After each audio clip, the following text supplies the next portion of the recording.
Subscribe करें हमारा channel the growth और लेटेस्ट नोटिफिकेशन के लिए बेल आइकन को दबाएं। Hello friend, welcome to my channel the growth. हेलो दोस्तों, आज हम लोग थियरी में नया चैप्टर का अध्ययन करेंगे जिसमें टॉपिक है ट्रांसफार्मर।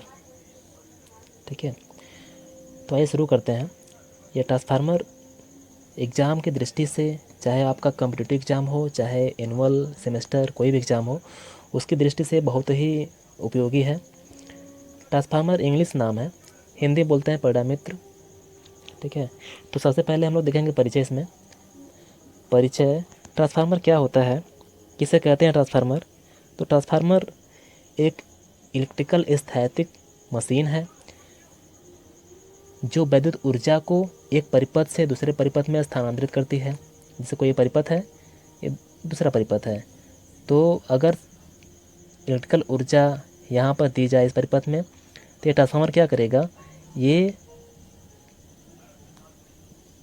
इस परिपथ से दूसरे परिपथ में स्थानांतरित करेगा, जबकि दोनों परिपथों में कोई विद्युतीय कनेक्शन नहीं होता है।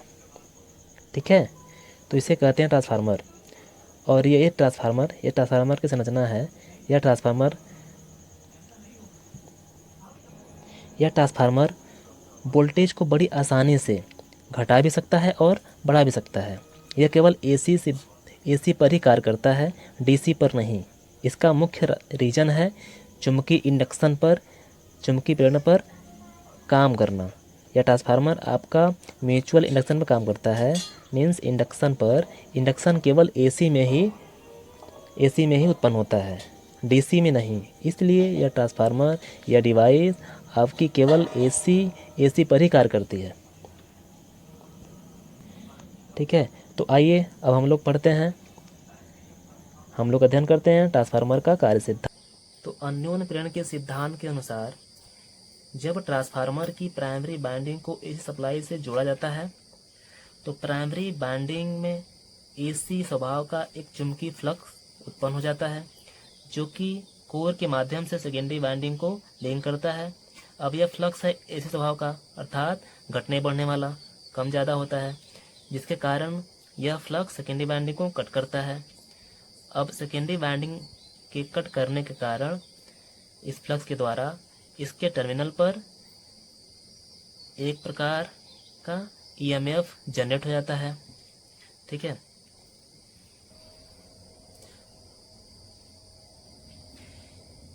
यही ट्रांसफार्मर का कार्य सिद्धांत है।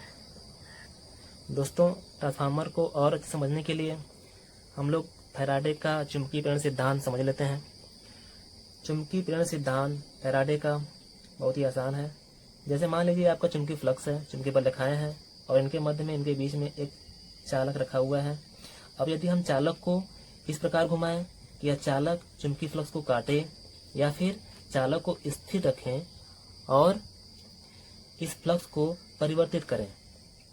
ठीक है, तो इस चालक के सिरों पर एक प्रकार का ईएमएफ उत्पन्न हो जाता है, और यही पूरी प्रक्रिया क्या कहलाता है, विद्युत चुंबकीय प्रेरण सिद्धांत। तो यह है आपका फैराडे का विद्युत चुंबकीय प्रेरण सिद्धांत। तो म्यूचुअल इंडक्शन क्या होता है, म्यूचुअल इंडक्शन सिद्धांत क्या होता है, तो ये भी समझ लेते हैं।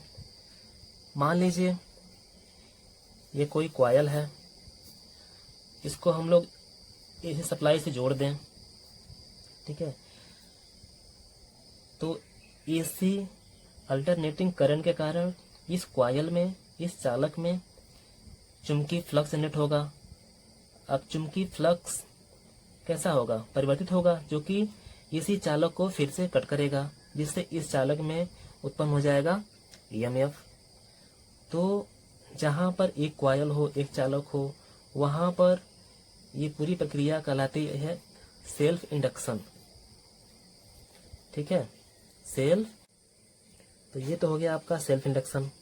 ठीक है, अब म्यूचुअल इंडक्शन क्या होता है। मान लीजिए एक कॉइल ये है और दूसरा कॉइल इसके पास में रखा हुआ है। अब किसी एक कॉइल में हम सप्लाई दें एसी, जिसके कारण उस कॉइल में क्या बनेगा, चुंबकीय फ्लक्स। अब वो चुंबकीय फ्लक्स कैसा होगा? एसी प्रवृत्ति का होगा, एसी स्वभाव का होगा, घटने बढ़ने वाला। तो पास रखी दूसरी कॉइल में जाएगा, उसको कट करेगा। ठीक है, तो इस कॉइल में क्या उत्पन्न होगा? ईएमएफ। अब यहाँ पर एक कॉइल था और यहाँ पर दो कॉइल है। एक कॉइल था इसलिए यहाँ पर कहा जाता है सेल्फ इंडक्शन, और यहाँ पर दो कॉइल हैं इसलिए इसे कहा जाता है म्यूचुअल इंडक्शन।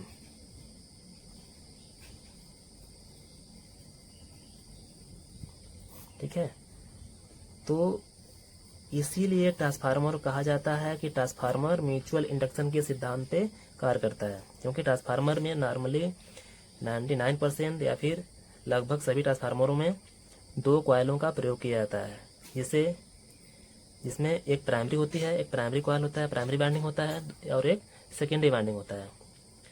तो इसलिए ट्रांसफार्मर किस सिद्धांत काम करता है? म्यूचुअल इंडक्शन सिद्धांत पर।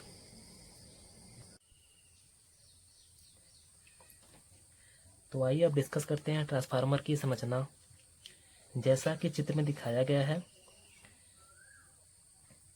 एक कोर है, दो वाइंडिंग है, दो टर्मिनल हैं, एक प्राइमरी साइड V1 है और एक सेकेंडरी साइड V2 है, और कोर के बीच में चुंबकीय फ्लक्स दिखाया गया है, ये फाई बनाया गया है। ठीक है, तो वाइंडिंग वाइंडिंग दो प्रकार की होती है, एक प्राइमरी वाइंडिंग और एक सेकेंडरी वाइंडिंग। प्राइमरी वाइंडिंग वह वाइंडिंग है जो स्रोत से जुड़ी होती है, जिसमें सप्लाई दी जाती है, और सेकेंडरी वाइंडिंग वह होती है जो लोड से जुड़ी होती है, जहाँ पर या जिसके टर्मिनल से लोड को जोड़ा जाता है। ठीक है, सप्लाई के साइड का टर्मिनल सप्लाई टर्मिनल, लोड के साइड का terminal load terminal. Prime winding normally copper की जाती है या फिर एल्युमिनियम की जाती है। और ये आपका कोर है। कोर सिलिकॉन स्टील की पतली पतली पत्तियों को इंसुलेट करने के बाद उसको स्टैंपिंग करके एक विशेष आकृति का रूप दे दिया जाता है।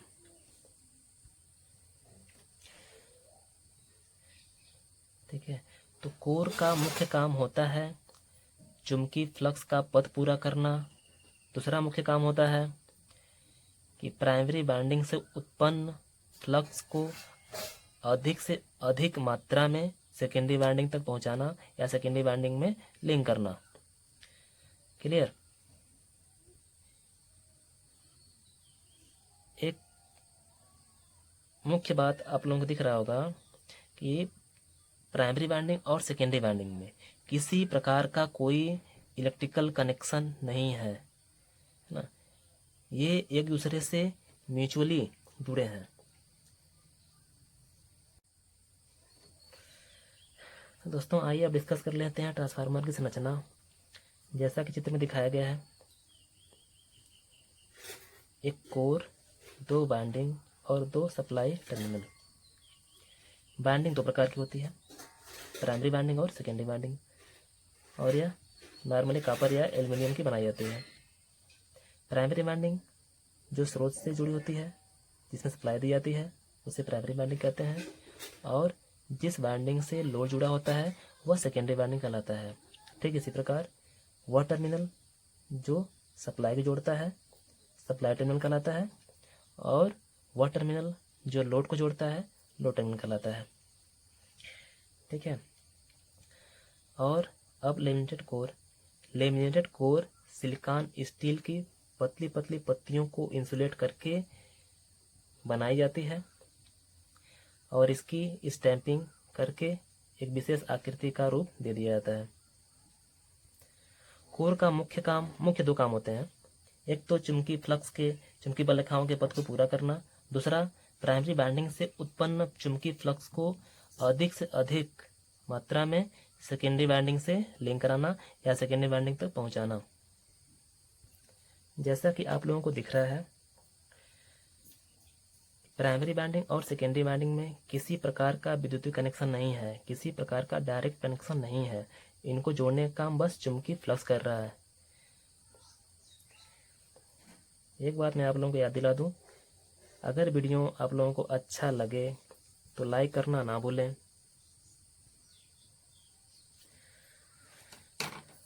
दोस्तों, यदि क्वेश्चन आपके एग्जाम में पूछा जाए कि ट्रांसफार्मर के मुख्य दो भाग कौन कौन से हैं, तो मुख्य दो भाग में जिक्र होता है पहला वाइंडिंग का और दूसरा कोर का। ये दो मुख्य भाग होते हैं ट्रांसफार्मर के। ये एग्जाम में पूछा गया है, इसलिए आप लोग इसको याद रखेंगे। दोस्तों, आइए अब डिस्कस करें ट्रांसफार्मर का क्लासिफिकेशन या ट्रांसफार्मर के प्रकार। ट्रांसफार्मर को कई प्रकार से बांटा जा सकता है, जैसे आउटपुट वोल्टेज के आधार पर, कोर की संरचना के आधार पर, फेजों की संख्या के आधार पर, आउटपुट क्षमता के आधार पर, व्यापारिक आधार पर या फिर स्थापना स्थल के आधार पर।